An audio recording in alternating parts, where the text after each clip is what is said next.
इस फोटो को देखिए, अगर आपको लगता है कि ये पिक्चर बुरुंडी या सोमालिया के होंगे तो शायद सच्चाई जान के आपके होश उड़ जाएंगे। ये तस्वीर बंगाल की है। ये तस्वीर आजादी से पहले साल 1943 की है, जब बंगाल में भीषण अकाल पड़ा था। और सबसे हैरान करने वाली बात यह है कि वो सूखा कोई प्राकृतिक आपदा नहीं बल्कि एक मैन मेड डिजास्टर था, जिसका खुलासा हाल में ही geopoliticaleconomy.com पे छपे एक रिसर्च पेपर से हुआ। इकोनॉमिक एंथ्रोपोलॉजिस्ट जेसन हिकल और उनके को ऑथर डायलन सुलिवन ने respected academic journal world development में पब्लिश किया था, जिसका टाइटल था कैपिटलिज्म एंड एक्सट्रीम पॉवर्टी। इस रिसर्च में उन्होंने ऐसी सच्चाई को उजागर किया है जिसके बारे में शायद ही हमें या आपको पता होगा। उन्होंने खुलासा किया है कि ब्रिटिश साम्राज्य ने 40 वर्षों में 165 मिलियन यानी कि 16 करोड़ भारतीयों को मार डाला गया था, और ये 40 साल का टाइम पीरियड था 80 से 90 तक। और इसका सीधा आरोप लगता है ब्रिटेन के तत्कालीन प्रधानमंत्री विंस्टन चर्चिल पे। और इस वीडियो में हम यही बात करने वाले हैं कि कैसे ब्रिटेन की औपनिवेशिक नीतियों ने भारत को बर्बाद किया, भारतीयों का जेनोसाइड किया और भारत को एक गरीब देश बनाकर छोड़ दिया। तो बने रहिए इस वीडियो के आखिरी तक और चैनल को सब्सक्राइब कर लीजिए। साल था 1943 और वर्ल्ड वॉर 2 अपने चरम पर था। ब्रिटिश गवर्नमेंट का पूरा ध्यान वर्ल्ड वॉर को फंड करने में लगा था।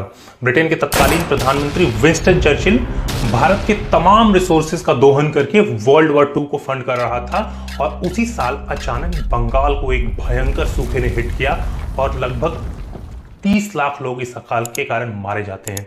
लेकिन आज लगभग 80 साल के बाद एक स्टडी सामने आया है जिसमें यह दावा किया गया है कि इस सूखे की वजह से जिन लोगों की जान गई है या जिन लोगों की जान गई थी उन्हें बचाया जा सकता था, और उन्हें बचाने के लिए भारत में रिसोर्सेज अवेलेबल थे। लेकिन ब्रिटेन के तत्कालीन प्रधानमंत्री विंस्टन चर्चिल ने उन रिसोर्सेज का उपयोग वॉर फंडिंग के लिए किया और अनाज को वर्ल्ड वॉर 2 लड़ रहे सैनिकों के लिए रिजर्व कर दिया गया। भारत के एमपी शशि थरूर ने भी इस बात का जिक्र किया था इंग्लैंड के पार्लियामेंट में। With India, between 15 and 29 million Indians died of starvation in British-induced famines. The most famous example, of course, was the Great Bengal Famine during the Second World War, when 4 million people died because Winston Churchill deliberately, as a matter of written minuted policy, proceeded to divert essential supplies from civilians in Bengal to sturdy Tommies and Europeans as reserve stockpiles. He said that the starvation of anyway underfed Bengalis mattered much less than that of sturdy Greeks. This is Churchill's actual quote. And when conscience-stricken British officials wrote to him, pointing out that people were dying because of this decision, he peevishly wrote in the margins of the file, "Why hasn't Gandhi died yet?"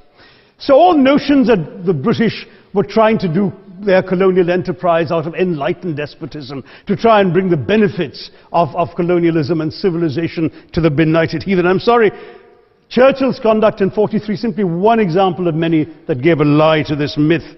As others have said on the proposition, violence and racism were the reality of the colonial experience. यही नहीं, renowned economist Usha Patnaik mint से बातचीत में कहा था कि Britain ने भारत से लगभग 45 ट्रिलियन डॉलर के रिसोर्सेज का दोहन किया अपने 200 साल के औपनिवेशिक शासन के दौरान, जो आज के समय में इन्फ्लेशन को ऐड करके 527 ट्रिलियन डॉलर के बराबर है, जो कि पूरी दुनिया की जीडीपी से 6 गुना ज्यादा है। और सबसे हैरत की बात यह है कि विंस्टन चर्चिल को इस बात का कोई अफसोस नहीं था, और इंडियंस को लेकर उन्होंने बहुत ही इनसेंसिटिव बात भी कही थी बंगाल के फैमिन को लेके। And I quote, "They are beastly people with beastly religion.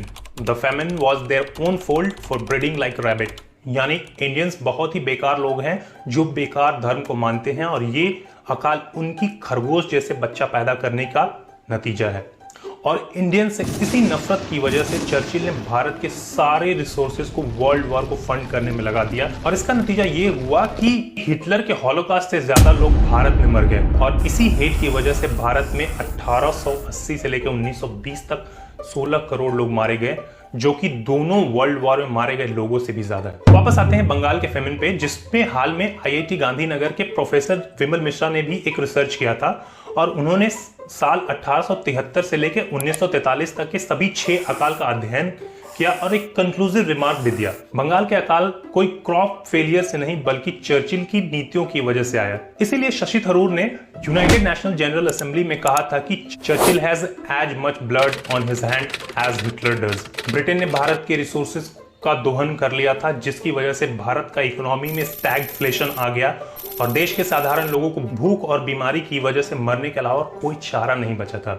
हैरत की बात यह है कि 1911 में भारत में लाइफ एक्सपेक्टेंसी सिर्फ 22 साल की थी।